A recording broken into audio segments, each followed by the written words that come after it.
guess I want to give you guys a life update because people are always asking me, what do you do? People always, I've started a new job. I'm a front desk girl, and somebody asked me, what did you do before this? And so I wanted to explain how I got to where I am.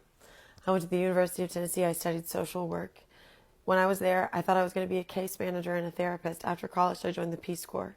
Okay, 10 months in the Peace Corps, pandemic hits. I move home, live with my family, live with my dad. My first job back after being in the Peace Corps was managing a mayoral campaign in my small town. I was running the socials. There were two people running for mayor, one guy who was 100 years old and another guy who tweeted hate speech.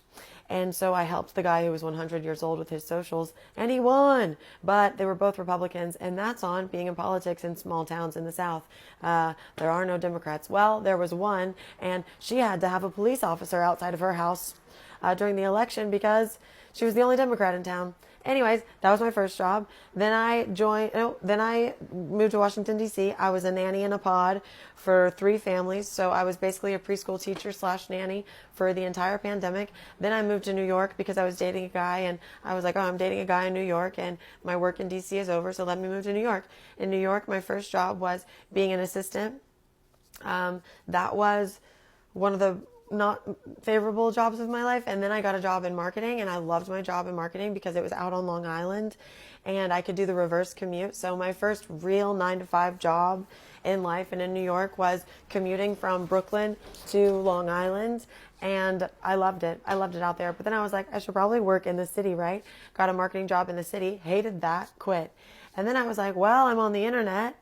So I tried to do internet full time for a year, and that ruined my mental health so bad that I did that for about a year. And then this past about a year ago, the last spring, I got so down bad mental health wise that I was thinking about sort of the Verrazano Bridge all the time and what it would be like if I, you know what I mean?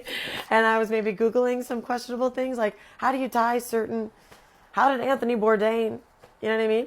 And so then I was like, okay, I have to move home with my mom. And I lived with my mom for 3 months as in kind of sort of a familial psych ward so that I wouldn't do anything irrevocable.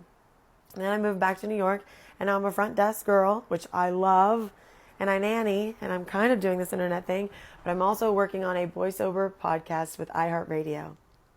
That's one of my jobs right now. And it comes out on June 1.